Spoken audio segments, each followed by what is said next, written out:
Imagine you have everything in your home country and then you find yourself being homeless, having absolutely nothing in a totally foreign country.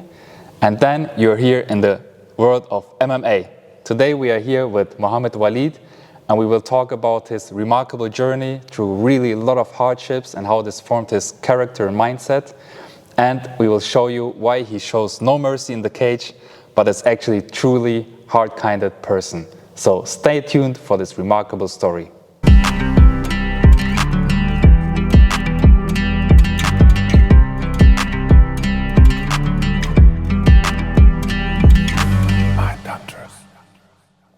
Okay, Mohammed, we started already really strong. We will dip into all of these little things that we just announced, like being homeless, being in different countries, what shaped your mindset. But first of all, we are here behind in the fight school in Hanover, and you are an MMA champ, and we want to know what kind of moment or life experience shaped you actually to come into the world of MMA. So first of all, thanks so much for inviting me, and thanks so much to come here. So yeah, as to come into MMA, into MMA career, I come from hard background. This is what made me to become a professional MMA fighter, and this is what made me be different than other MMA fighters. So you had to fight basically all your life, and then you made it just a profession. Yeah, actually I started with 23 years old, and kind of late in MMA sport, but there's nothing impossible when your life depends on it. And so when I started, I was 23, and then I promised the coaches that I'm gonna become professional fighter in 1 year. No one believed into me, but in 1 year I become a professional fighter, and now I'm a professional MMA fighter. It's actually really interesting. You just said you promised yourself you will do it in 1 year. So the topic of manifestation, you really manifested that, like, I have no other choice, I need to do it. So there was no plan B, right? It was do or die. There's no backup. And I have something, when I start, I will never give up. And when I started, I find myself again, like I find myself alive. They give me a passion. I was like, every day when I sleep, I'm so excited to stand up the next day and go back to the mats and go back to training. And of course, it's not easy. If it was easy, everyone do it. But it was up and downs, a lot of injuries, a lot of things. But yeah, I never give up, man. Just for the viewers about your dedication, so you actually sleep in the gym, right? Yeah. So your life basically is just the training and the sports. Yeah. This is all about, because it's like, in the life, of course, you can have a lot of dreams, or a lot of goals that I want to become this or I want to do this. But important thing, what's the main goal and what you want to become? Because so many people start something, but before they finish, they quit, and this is not the way. And of course, when I started with mindset that I become professional MMA fighter, it was for me the same mindset every single day. There's nothing changed. Like, if I am sick, still I'm gonna show up. If I'm injured, still I'm gonna show up. It was all the time same. So for this, I'm in this point right now. Mohammed, let's talk about your childhood. You are born and raised in Kurdistan, in Erbil. Yes. And the fun fact is, when we talk about mindset, we also have to talk about dreams. And you told me, as a child, you didn't start with MMA or something that is close to MMA. You went as a professional football player. You played in the second league there. Yes, and tell us about your time as a child. What was your dream? Did you say, I want to be a professional football player, or how did it come? Yeah, so when you are a child, or when you are a boy, we always play in the streets, football. And football for me was like, I love it, football too. For this, I arrived to the second league. I was same training every time, 2 times a day. And yeah, this was, I can say it was my other passion. So when I started, but it didn't end up like I wanted, but God's plan is always the best, so I'm happy. I'm happy now where I am. 100%. You also played in the 4th or 5th league in Sweden? Yes, I played like I think it was or 4 or 5. I don't remember exactly. I tried to play in the second league there back then, and there's one good team. It's like with AIK, something like this. Ike Solna. Yes, I wanted to play there really a lot, and I tried a lot of time, but because of I didn't have documents, and then it was hard for the refugee, this kind of things, you know, and so yeah, I find the other team, and later actually the I for present or it was for Erbil Sport Club. I had contact with him still. He told me, hey, you can go make a proper training, like a test training in the Dalkurd. But Dalkurd from Stockholm was far away, so I could not make it.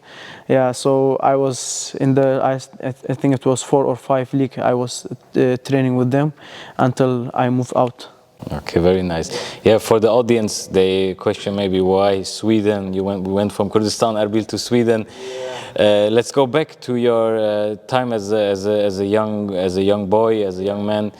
Your father was working in the parliament. Yeah, he was in the Kurdish parliament. He was a member in the Kurdish parliament In Baghdad. in Baghdad. Ah, okay. And your mom, she was a lawyer. Yeah, she was a lawyer. Yes. Yeah, so you had, I think, a good and normal life as a child. Look, I can't say like this. As a child, maybe let you say until I was maybe I don't know, because there was a war. I think Iran and Iraq war, and then I was child, and then my father. I remember they say they was running to Iran, and I was in the mountains. There was snow. I get what's called. Lung infection. No, what's called when you all the time you do coughing. It was I get some kind of sickness, and then the doctors was telling when he be like he grow up, maybe he will pass it, maybe he will stay with him all his life. You know when you take this asthma. Yeah. Sorry, I forget the name. And so I had this because of this war and then these things, and then later when everything was settled out, and my father because my father all time he was politician, so he made his own part in Iraq, and then my mom was she finished her college, so she was a lawyer.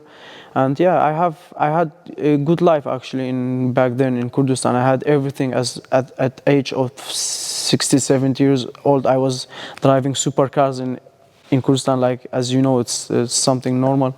And yeah, so I had a good childhood. I had good time. I had bad time too, but this was my childhood basically there until I moved out to Sweden.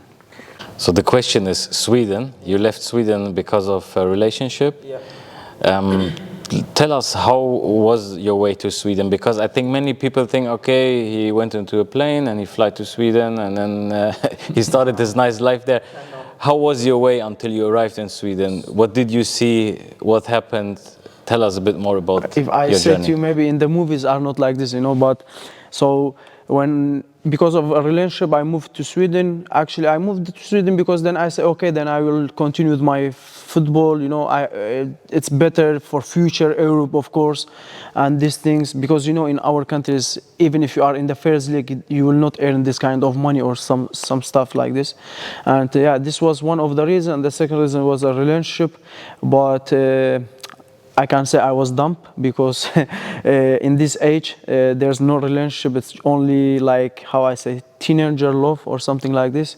And but as a man or as a woman, we all make mistakes, and this is what gonna learn you, and this learned me a lot. So when I moved to Sweden, I didn't move with a plane or with private jet or something. I go illegally. Of course, I fly from Erbil to Turkey by flight, but then from there we destroyed our passports and everything, and even we was not saying we are Kurds because or we are from Iraq because the situation. So we was saying we are Syrian. I had to change my name, and then there's crazy stories. And we tried. I think 1 month I was in Turkey, so we tried a lot of times. In Izmir, in Bodrum, this kind of places where's the sea or where's the water to the Athena, to the Greece. to pass, and all time police catch us, or on the point, or in the water. So yeah, I can say I saw death in my eyes too over there, and but God give me another chance to live again and pass this hard time. So there was actually a lot of moments. One time we was, I don't know what they say to this kind of people when you give them money and they put you. Like smuggler? Yeah, this, and they don't have any mercy actually. They don't care if you are a child. They put 100 people, 200 people in one small boat that is with the air, And it was, we was on the point in, I think it was in Azmir, yeah. We was on the point. We arrived there at 3 o'clock of the night. They bring us, don't make sounds because there's police, they can't see us. And then when we arrived there, I see like only 2 boats, okay, like let me say the boats, I don't know, 7 meters, something like this. But bro, there's like, I don't know, 300-400 people. Like how are you gonna put all these people inside these boats, Yeah, so, in this moment, it's you have to go. You cannot say, okay, I don't go, because your money gonna go away. And they had guns also, and if you say, I don't want to go, what's this? They put gun on you, and then you need to go inside, doesn't matter. Sometimes even they don't give you the live voice. So yeah, I go into boat, and they put the children's and the women's in the middle, then the men's on the around, and all the around. So there's no driver, a professional driver. They give to someone, just they learn him how to do it, and then he start, and then we go. They told to us, yeah, it's like 30-40 minutes. There was actually a red light when it was like doing shining, and it was like airport. They said to us, it's airport, just go to this direction, it's black, you don't see nothing, just go to this direction. And so we drive, and then we go. The waves was crazy, like it was so high, man. And then we go, everyone like praying and these things. And so we arrived to, I think it was, they said, because you have Turkish waters and you have international waters, I think it's like in the between, and then you have grace water. So we arrived to the international, then the machine, it was like shut down. And then they tried too much time to make it on again. It was not working in the beginning. And then there was a big boat that for the like shipping oil and this stuff. He was coming like this in the middle of us, and I could see it like here to the wall. It was far from us. And then, bro, started, and I don't know, but just got started on. And then the driver wanted to go back, but if he wanted to go back, then the waves will put us all down, And then we keep going, and the waves actually push us too. And so keep going. I had a laser, it's called a green laser. I was putting all the time on this direction, where's the airport, they say.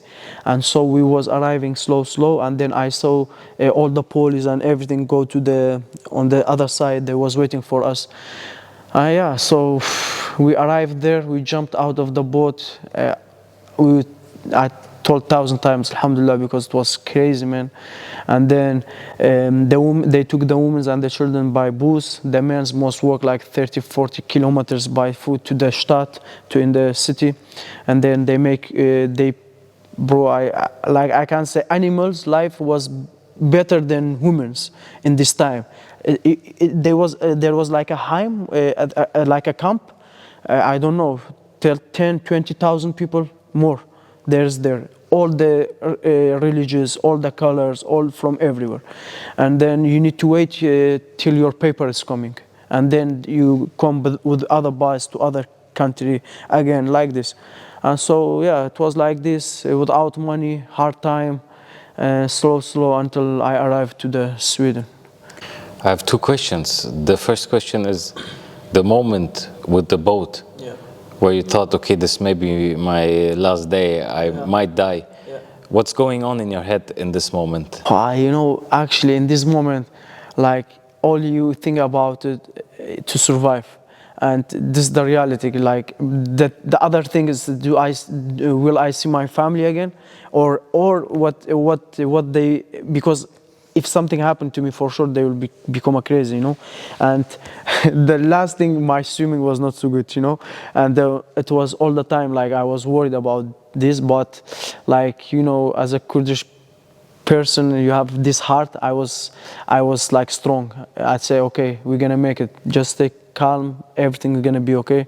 Yeah, until we arrived to the point and that I was safe. And actually, the other boat go down. The other boat didn't make it, but we make it. Yeah, there it was like, it's called the water. It's called Ija. I don't know what's the name of the water over there. It was place of thousand of people. You know, sadly. Crazy.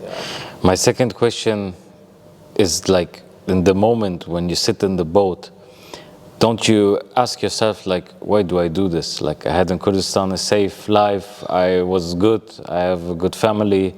Yeah. You said you had nice cars, you had a nice time, you lived there, you played your football. Is like in this moment where you question your life, or do you question your life? Yeah, it's actually, I was thinking like this actually with my small brother. He was with me too, but before we go to the boat, this thing, he was I sent it back to my mother and my sister over there. I say, yeah, stay there, maybe something gonna happen, you know.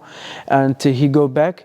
At this point when this happened, our life was kind of unbalanced because of my father problems with the government. So actually there was like, I could stay there like to have a normal life, not like extreme life, because my father, maybe later we come over this, he lost everything. So yeah, I just go, you know. I just tell, let me go. Maybe it's new start for me, new beginning, new something. I can become better thing. I can learn better. Yeah. This actually from beginning when I was small, I was traveling with my father first time to Europe. I come to Germany with my father. We was in Berlin. My father have some meetings with some politic. I come here. I was from this time I liked Europe more because I had this kind of mindset of European, you know. I was open, not like our countries, you know what I mean. In this time it was a little bit close, but now I think they are all open too. Yeah, I had always open-minded, so this is why it was another I come to Europe. Which time did you arrive in Sweden? Was it winter or summer? It was winter. It was winter, yeah. It was snowing, it was cold. This would be my next question, because you know, I also have my relatives in Sweden, and we have a big Kurdish community in Sweden. And fun fact is, you lived at the same area as my relatives live there. I remember my cousin told me one time, because there's also a fun fact with my story to your story. Okay. My cousins, they also lived in Italy, in Rome, like you, but we'll come to this point later. And my cousin, I remember that lives in Sweden, he told me it was like the first thing when I arrived in Sweden, he was like, it was snow, it was winter, and he was just standing outside there, he was looking in the air, and he was like, what did I do to my life? Why am I here? It's so cold, you know, you come from Kurdistan, you go to Italy. Italy is, from the mentality, maybe a bit closer to the areas we come from.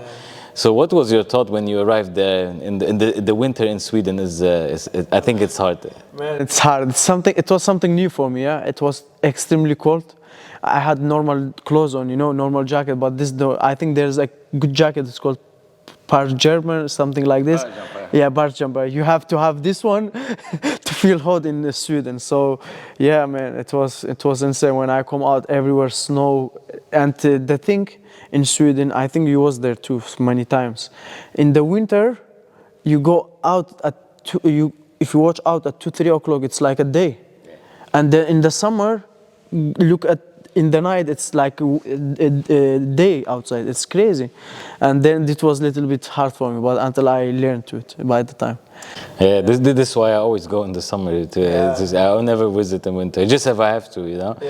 Yeah, but Swedish mentality is also a bit different than German. I mean, I think in some things they're really close, especially Northern European cultures are very close to each other, but at some other points, I think Swedish people are a bit different than German people. German people are very directly. Swedish are, I think, over kind, polite. They don't always calm. They don't always say what they think.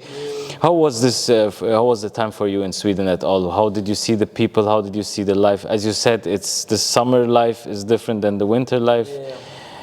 They have also good working mentality. But the people that I think what is interesting for me when I go to Sweden, especially as a Kurd, you have a big Kurdish community. True. In Germany, we have more Turkish people. True. How was this experience for you at all? Yeah, so if you come of the difference between here or between there, the people I think there are like more calm, but in the same time they are like cold too, you know, they are like, you know what I mean, they like to read books, read these things that like not like cozy like here, like too much sound, and you know what I mean. And in my opinion, it doesn't matter you are in which country you live, if you don't try to develop to this kind of culture, to this kind of things, you become really depressed and you cannot take it. And this is why when I was there, it was hard for me, but in the same time, I was trying to learn like them, you know, to be like them. And when you try like this, you're gonna be easier for you everything, and especially like a language and these things. Of course, I was not perfect, but I was trying all the time. And yeah, and about the Kurdish community, I didn't know no one like Kurdish. Of course, about the relationship, there was Kurdish too, but like if you say to me, I knew a lot of people there. No, I didn't know no one, but I knew there. When I go to Shista, there's a mall, and there is all restaurants. There's a lot of Kurdish cafeterias. There's the people sitting, you know. Yeah, when you go there, okay, you feel, oh, maybe now I'm like in kind of like in Kurdistan, you know. But yeah, I didn't have actually so many friends Kurdish. I have like maybe 2-3 Kurdish friends there. Yeah, it was nice. And then your chapter in Sweden ended because of your relationship, right? So you wanted to find maybe new opportunities, a new life environment, new challenges in life. So then you found yourself in Italy, and I think there you had a lot of challenges, right? True. So when the chapter is done in Sweden, it was really heartbroken for me. So it was hard time. I never experienced such a thing. Maybe you guys know deeply the story behind this. And yeah, so I had two options. Or I go back to Kurdistan, but then I go back, but I have this ego. I don't want people call me as a loser or something like this, you know. And like you come to Europe, why you didn't achieve nothing and you go back for what, you know. And the second option was, or you can go illegally to Italy, you make a refugee case over there and you start everything from beginning. And so yeah, I decide the second option. I don't like giving up, and so I find someone to drive me from Malmo to Milano. I paid some money and the guy drove me over there. And when I arrived there was a friend of me. He helped me with the papers. He showed me like how to do it because I didn't know nothing. And so I stayed with him for like, I don't know, like 1 month, something like this. And then he bring out some reasons that he need to go. He go to other house. Actually, he left me alone. And so I say, okay, no problem, because in this time I didn't have so much money, so I could not pay for the rent or something with him in the house. And so he decided to go make his apartment lonely, and then I was searching at this time. And then I moved to Rome, Italy, from Milano, and then there I was, you know, it's like here we have a kiosk, and then there was kiosk to so much people. Like I find that Sri Lankan people, I ask them in English, please, I need a place to stay. And then they say, yeah, there's one person, he have rooms. And then he had one room in his apartment. He had a family too, and then they give me a room. It was like, I don't know, 7-10 meters, so just for sleeping. Sorry. And then I was sleeping over there. I was paying like, I think around 250 euro, yeah, something like this, per month. And yeah, my family was sending me a bit of money, but it was sometime end of the month. I had only like hard bread left. I just survive with this. And then yeah, but this was the challenge who made me Muhammad is today, you know. And everything in the life, it's a lesson.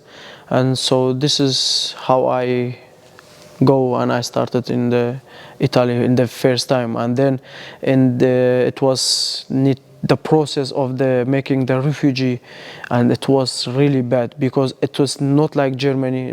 Germany, it's like I can say it's like a heaven in front of this kind of countries. I was 3 nights going to stay in the line from 3 o'clock of the night until 8 o'clock, until they open the immigration office, to just register yourself.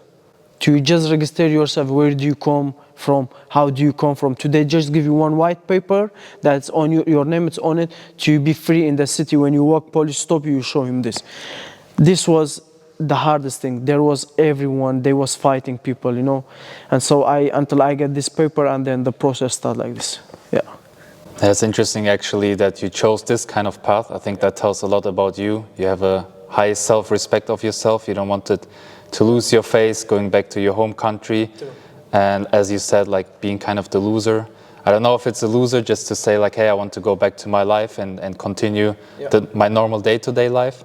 But you chose actually the hard path. And I think also for the mindset, it's like, you know, you want to become the sharpest knife, the sharpest edge. So you have to actually beat the steel, you have to form it, you have to really layer it again, beat it again, crack it again, layer it again, put it to heat, beat it. And that's kind of like a symbol for your mindset. You actually went that route to still make it somewhere in Italy, that phase. You then mentioned Germany, also talk about how you then ended up in Germany. But in Italy, you were okay, like, okay, this is my life, I want to go through that. Did you had that in the back of your head that will make you stronger? Were that kind of your mindset back then? Or differently asked, did you had a major or bigger goal in front of your eyes that you wanted to achieve? Or were you just like surviving and struggling day to day? Or were you saying like, okay, this is actually good for my development? You know, when I think about it now, I become so emotional in the inside, you know, because it was really hard, man. It was crazy what I go through. But the thing, what happened with me in the Sweden, this completely broke me, you know, like as a young, I don't know, I think I was 20, something like this. I don't remember exactly the date.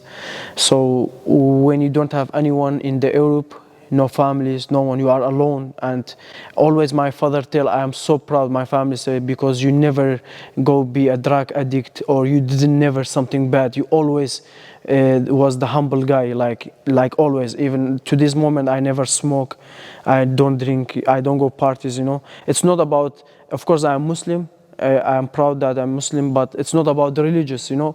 But if something is not good for me, I'm not trying. If it's like party or something else, give me something good, like a training, I'm gonna make it, you know. So yeah, it was really hard for me in the Italy, and it was hard time. I had to survive. It was like you are surviving mode, you know. And then I tried again to play football there. I searched some other places, but the thing was, again, it was with the paper. They told me, Mohammed, you don't have passport, you don't have the IDs right now, it's hard, then it take maybe 1 year until I get my IDs. And then I was thinking, okay, but now what I do? Lay down 1 year, and then I am like 23, like 22 or 23, and when I start in 1 year, because in the football in Europe, it's not like you need to start from young, you know. In this age, you are in the first league or second league, basically. And so I say, okay, then I say, you know what, I'm gonna stop football. Like the fire, because of this kind of problem, my fire was shut down from the football. Like I was like, I love football so much, and there was like, no, everything gone, you know. And then I start kind of, I was like little bit overweight, like I had a little small belly and this stuffs, no muscles. And then I start to go to normal gym and start training over there. And then I asked, sometimes I was watching at UFC at Conor McGregor, how to fight, and this, it was interesting, man, it was like crazy. And then I asked the personal training there. I said, "Hey man, do you know any fight gyms here, MMA gyms that I wanna to go try and I see how what's this? You know, I liked it because I'm watching like Conor McGregor. I watch some fights. It's interesting." He said, "Yeah, I know a really good gym in Italy. It's and you can go to them. Probably they will help you." He give me the address. He write me on, and then everything. And you know, at this time it was so hard because of the money, and plus. I don't have nothing, no clothes, nothing. Rome, it's too big. It's like, for example, from my home to the gym, it take me like 1 hour, 30 minutes, and it's Rome. And you need to go by U-Bahn, by the metro, and then by the bus, walking. And so yeah, until I find it, and then I go there. There was my first coach, Savario, and there was another fighter, but he was coaching there too, Carlo Pedersoli. And so I go inside. I say, "Hi, I'm Mohammed. I'm coming from Iraq." There was kind of shock because they didn't have any refugee people in there, you know. And then I say, "I'm from Iraq. I'm Kurdish. I'm Kurdish person. I come like this, like this." I told him the kind of story, and so I say, "I want to become a professional MMA fighter." And then they make like some kind of laughing. They didn't take me serious, you know. And they say, and later they told me, they say to each other, "No way, this guy will become a professional fighter or something." And then I say, "Okay, just you show me the way, and from me, I'm gonna commit and I'm gonna work hard. Don't worry, I'm gonna be there every day." He said, "Okay, you have gloves, you have everything." I said, "Bro, I don't have nothing. I'm like this." He said, "Okay, tomorrow come back here. We're gonna give you some things."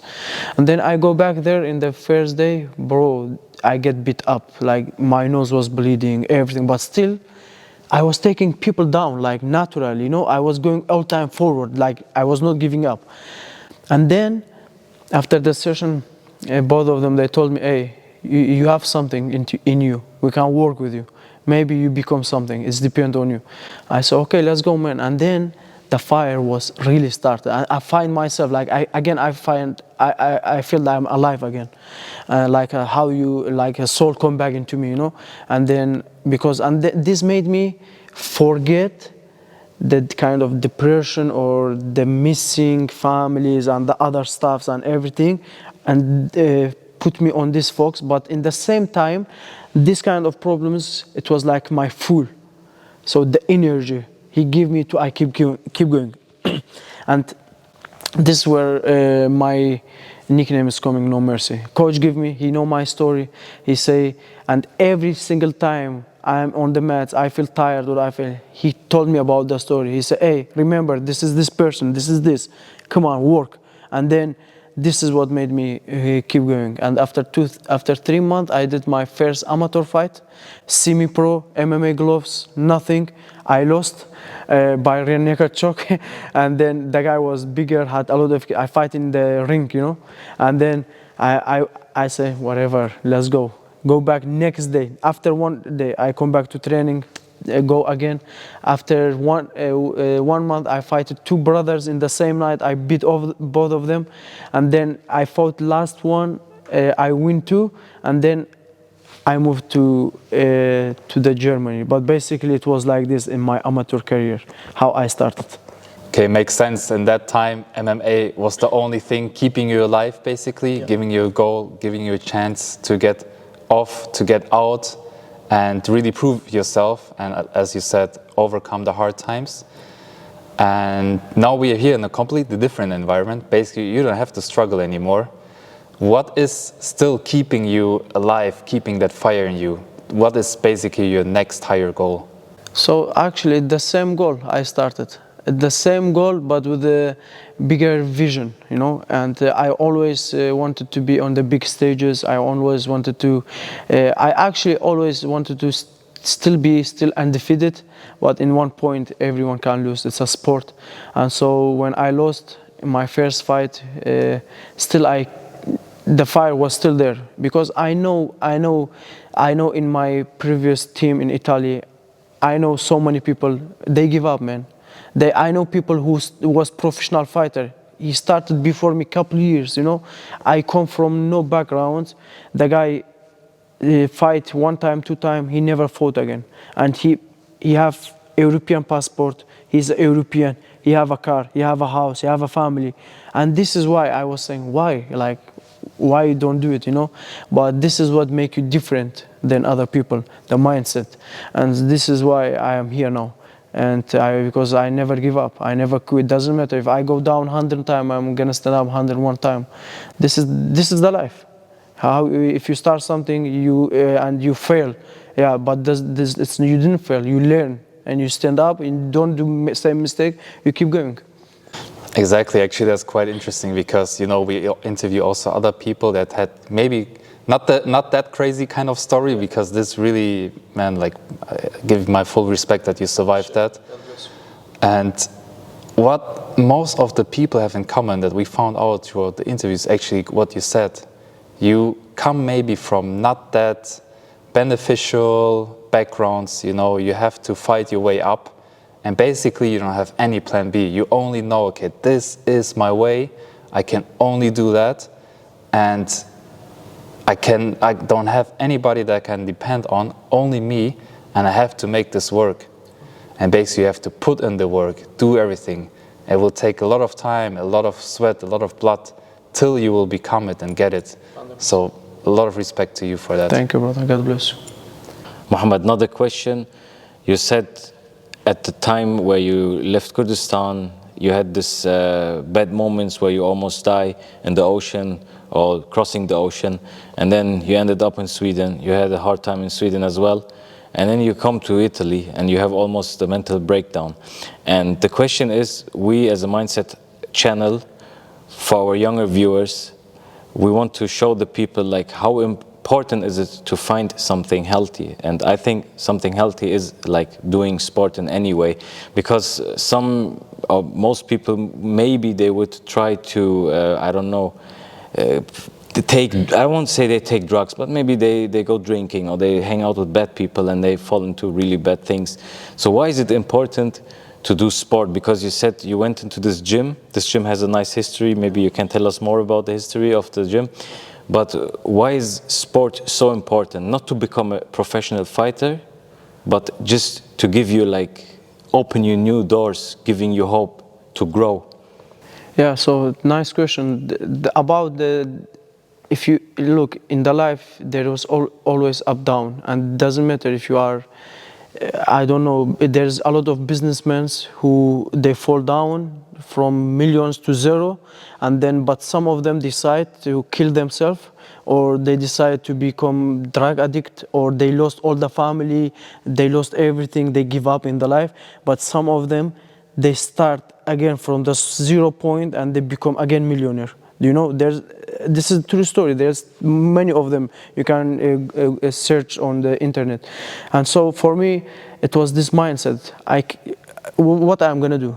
Like, what should I do? Like, should I go be one of them? Like, end up on the street? Or should I go back to Kurdistan and again end up like with the depression, nothing, don't feel something? But the sport that when I started the fight sport, or you can start anything. Some people maybe they find this feeling with the football, with the gym, with the running. This depends everyone. But my story, it was like I wanted to become this. Like this was my goal. And then when I started, I find myself again in a life, and then I forget about everything. Like, but the things that happened in my life pushed me much harder, better, made me every day much hunger to I achieve my goal. And to this moment, like I'm a professional MMA fighter. Of course, still I have hard times, still I have a lot things to go, but still I am not close to my goal, and still it's a long way, still I have to go.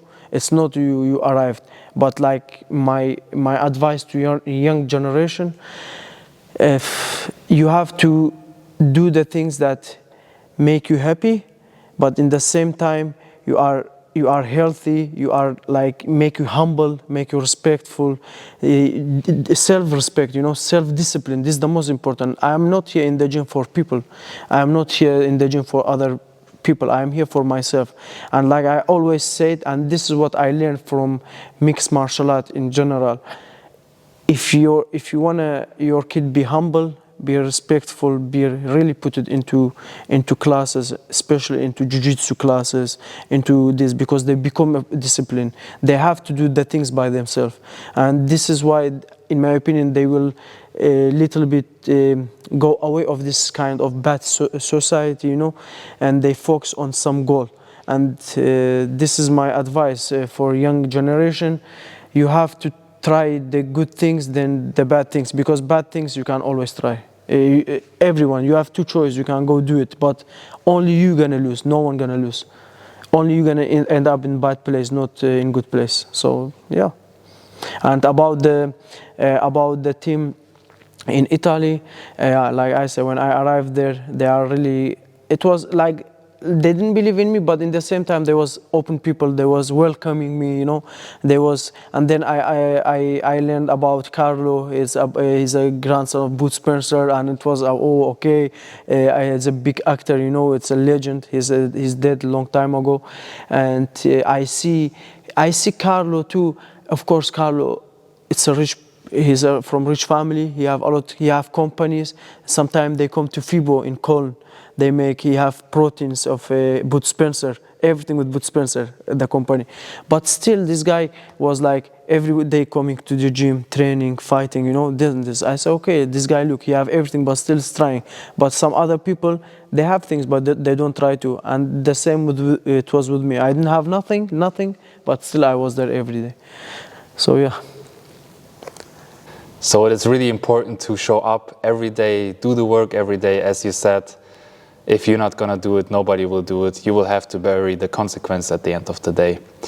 But interestingly enough, we are not in Italy anymore. We are here in Germany filming this lovely interview with you. And the question is, of course, how did we end up here in Germany? Or, of course, how did you end up here? Crazy, man. I'm like international, you know.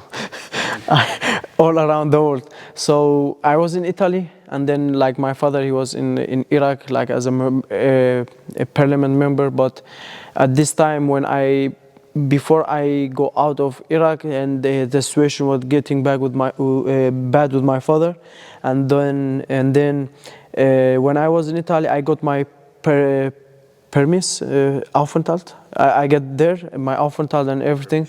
Yeah, the permission.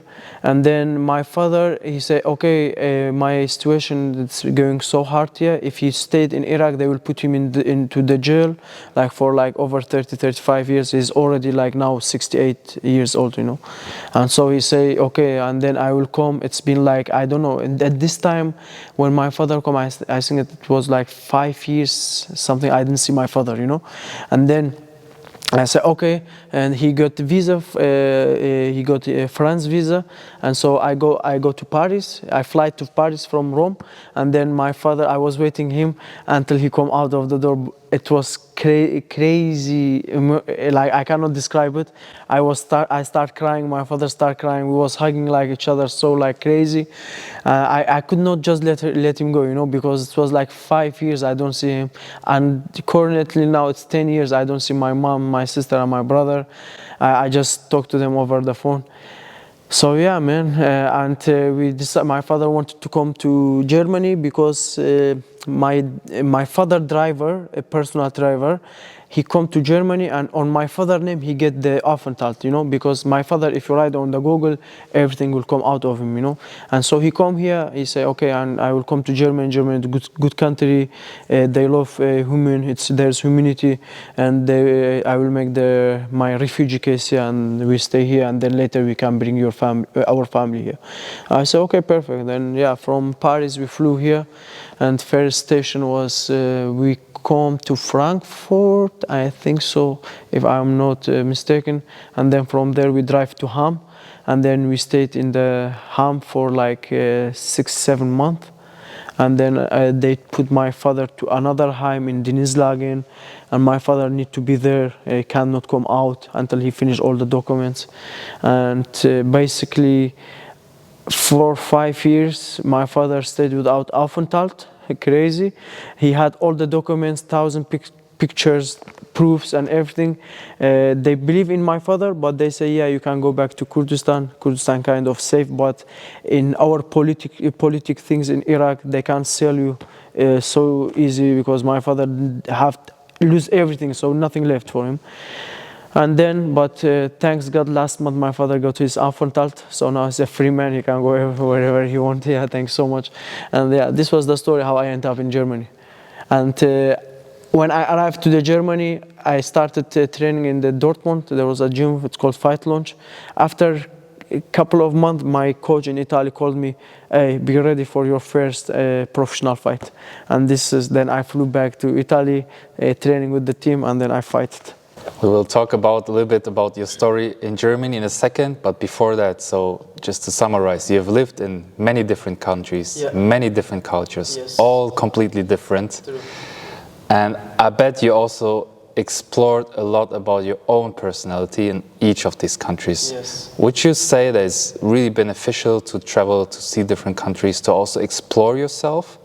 Yeah, of course, because you know, you are, for example, if you now to come to Kurdistan, you're gonna feel different, but you're gonna learn a lot of good things, and you're gonna learn a new culture and new stuffs. And so it was for me same. When I was in Sweden, I learned their culture. I learned how the people function there. In Italy, it's completely different. You know, in Italy, it's similar to Kurdistan. Like people don't care. Everywhere is traffic, like it's like our people, you know, shouting in the streets, you know. And then when you come to Germany, it's completely different, you know. So I learned from each country all the good things and the bad things. I lived there, you know. Yeah, I think that's the best way, just to pick out the best things. Yeah. So what are your character traits? What is your Swedish character trait, your Kurdish, your Italian, and maybe your German? I'm mixed martial arts. I am all of them. I think I'm a Kurdish, but with the European mindset. Yeah, I can't say like that. I have, of course, I have Kurdish mindset too, but European mindset in different kind of things, and Kurdish mindset in some other stuff.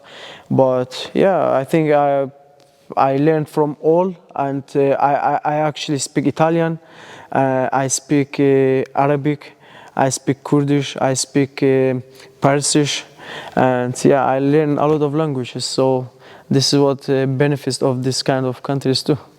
So in mindset, it is important to adapt all the time to different scenarios. Like you said, in different countries, you have different circumstances. And also here in Germany, you have different circumstances. So first you were fighting or training in Dortmund, but we are now here in Hanover. Yes. And it would be really interesting to know how did you end up in Hanover, because that will tell us, I think, a lot about your mindset actually, and to adapt all the time. Yeah, I get goosebumps. So, you know, every country was a struggle for me actually, and then when I come to Germany, was struggle too, because with my Aufenthalt of Italy, I could not stay here more than 3 months as a tourist. I could not make Anmeldung, I could not work, I couldn't do nothing. But later, when we come over this, when I meet my wife, and then I had these opportunities to do this kind of things. But yeah, it was same. I was from Ham, I go by train to Dortmund, training, come back to Ham, and then later when we moved with my father to Dortmund, and I was training there, and I think it was 2023, something like this. I fight Max Hosler, the superstar over here. I fighted him in Dortmund, in the same arena when I fought last time in the Westfalenhallen. And then I lost to Max. And then, you know, in this sport, you cannot have ego, because I always say, ego, it's my enemy. And my opponent, it's my lesson, you know. And this is why I choose Fight School Hanover. It's one of the best gyms in Germany. And they are completely different. I feel like I'm home, you know. Even we fought against each other. When I come first day here, I feel like, oh, like I know them from 10 years, you know. This was how much they welcoming me. And now, like, as you see, look, coach, give me a place in the gym. I'm training here. We are like Max, we sleep near each other, you know.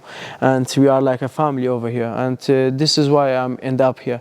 I put my ego away, and I be a professional. because when you are a professional in anything, it's need to be outside professional too.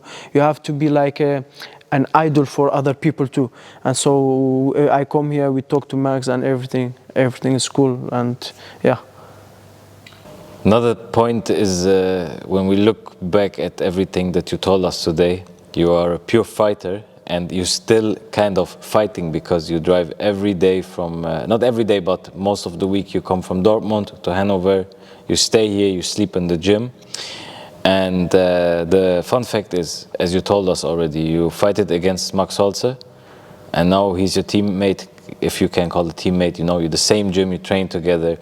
So I think what's interesting for all the viewers, for the MMA lovers, how is it to be here? Because you have here big fighters like Max Holzer, you have Johnny Palukai, which is a real champion, you have Satikovic, he's a champion, and many other good people, just to count some names.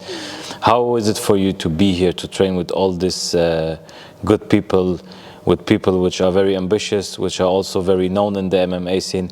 How is it for you? Do you learn from them good things? Do they maybe learn from you some good things? Explain us a bit the experience.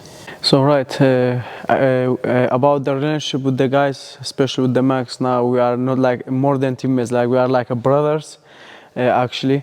And before this fight, I lost. I fought in Sweden, in Stockholm. I fought at FCR, and I fought against a Chechen guy. His name Bilal, respectful guy too. Sometimes we talk to each other too, we are friends too. I lost to him with decision, but then, you know, every setback learn you something. Okay, what did I did mistake? What's wrong? What's not right? You know, and so like you have like your canal. It's called Mindset. My wife, it's like my mindset. You know, I all time sit, talk to her. Okay, what was wrong? Like, because so many times she advised me, you know, this go wrong, this was not good. We in my opinion, your team is not good where you are, because where I was, it was only kickboxing, and if you wanna be a kickboxer, it's perfect place. You can stay there, you can train you for a kickboxing, but for mixed martial art, for MMA, it was not good. And so this was the time I said, okay, I'm gonna put my ego in the basket, throw it away. I write Coach David, the head coach of Fight School.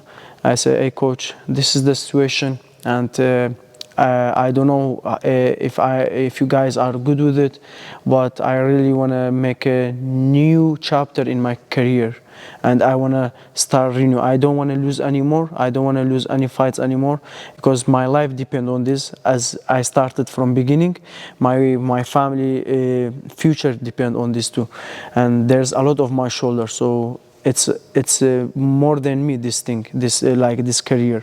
And then he told me, you are always welcome here, anytime you want to come. And then I was in Italy for a couple of weeks.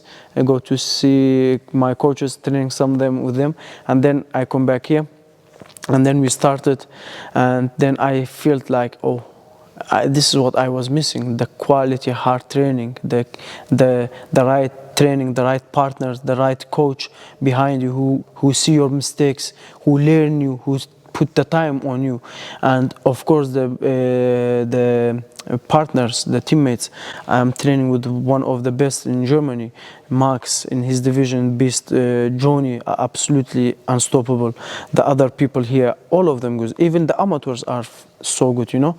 And so I was so happy, but in the same time, I'm kind of, I can say, I'm kind of sad, not about to be here, like, because my wife is there now, lonely in the house, and I am here. But in this sport, you have to train hard and sacrifice a lot of things, and this is one of the sacrifices. You need to sacrifice some things for the other things. And yeah, this is kind of motivation too, that I'm now far from here, but this pushed me. I want to be more success, to make more things, to make more stuffs. So yeah, this is why I end up here, and this is absolutely the best place to be. I'm so happy that I'm here.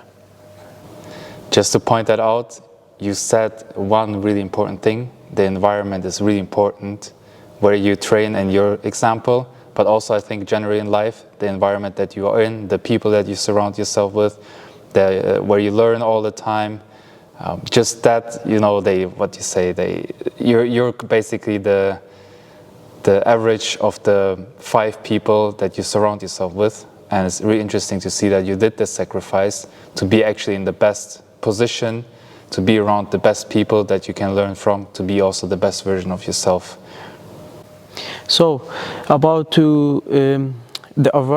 like you mentioned, for me it's so important. You have to surround yourself with the people who want same goal, who's hungry every single day, who show up, and in the same time professional. Like, it's not like you just show up to the training or you come late on the training or not. Here it's all like on the time, even before the time. People on the mats, they respect the rules, and this is what you need. You need to surround with the people that they want same thing, that and at the same time who push you over your limit. This is what happened in the last fight, the result.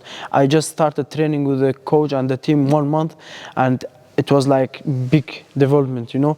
And this is because the team pushed me to over my limits in the session, in the training. Coach pushed me more than my limits. Like, he showed me a lot of things, what I do mistake, what I need to do, what this. And this is the most important thing, and not in just in the sport, in everything. If you want to be a doctor, you need to go study with the people who really want it, because some people eventually they will quit the study and they're gonna, okay, I'm gonna go find me another passion or something. But no, some of them, they were still going, but because they wanted, like you wanted. And this is the most important thing for me here. Let's talk about my favorite topic.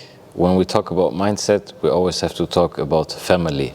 If in good or bad way, they have a big influence on your mindset. And you already mentioned her. You said my wife. You mentioned her many times today. And how important is your wife in your life? Tell us a little bit about how you met her, how important she is. She's doing a lot in the background.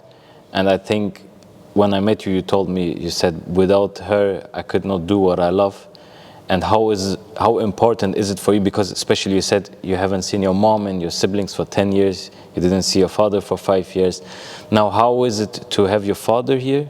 And how is it to have your wife?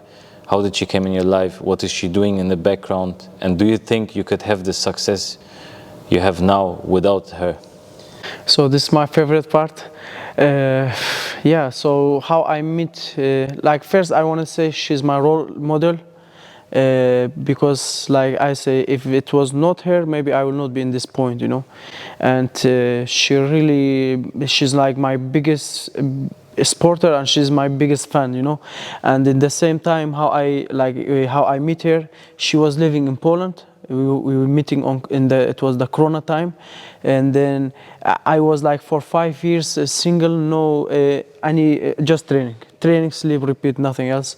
And so one day I checked my Instagram, so I see one message, you know, and then I see it's her. Like, she texts me like, hi, you know. I text her back, but in the same time, like, I felt strange feeling. I never felt this. It was like, I don't know, I felt really like it was crazy feeling, you know. And then I say, okay, and then we was talking, and then I say, okay, maybe this is the right girl for me. Because all the 5 years my mother was telling me, be patient, because God one day send you one woman, you're gonna forget everything, you know, what happened in your life in this kind of topic. And so she was living there, and then she moved from Poland to here, and she knew I don't have house, I don't have money, I cannot work, nothing. But she come, and then she say, don't worry. We was staying with an apartment with my father, basically, but my father couldn't not rent it in the. We take it from a friend, you know, the house. And so we was sleeping in one room, but in the same time I didn't have any money. So she was going to the work, and then she was every month, and then she was give me money for everything. And to this moment we have same account, and she support me all the time. Like, without her, I can, like I said, was impossible to I keep going where I am right now. And because she later we have now our apartment from like 2-3 years. most of the time she was paying apartment, and I was I worked last couple 1-2 year, but only tile side and one mini job. I had 2 jobs, but I was not doing this much money that I can provide for everything. So she had to share her salary with me too. But like I say, we have like same account, same money. There's not in our relationship, this is mine, this is yours. No, what's mine, it's yours. What's yours, it's mine. It's the same thing. So she always was there for me. Like, I'm so grateful, man. Like, I can say in this time, in these days, there's so many. It's so rare to find a woman, a right person like this in your life, and I'm so grateful. Yeah. Well, that's really a beautiful story, and we are really happy for you after all what you went through to find the person that is going through all the good and bad things in life with you, that supports you, that pushes you. And as you said, you also do this for one day to give her the space to maybe be at home, or like, I'm not talking to not work, but like, you know, have an easy life, like just to work if she wants to work. And yeah, of course. She's like, she's not just like supporting me in this kind of things, but she's supporting me mentally. She supported me, and she's the most loyal person. She's like a lovely person. She's open-hearted. Like, she have all this kind of, like, she's full package. You know what I mean? And so this is why, like, this is some kind of motivation for me to I keep going too, because not just I wanna like really provide her a really relaxed, good life in the future for her, for my kids, for my family over back there in Kurdistan, for my father. So this is why I never quit. I have this is why my dream is big, and this will what make me keep going every day.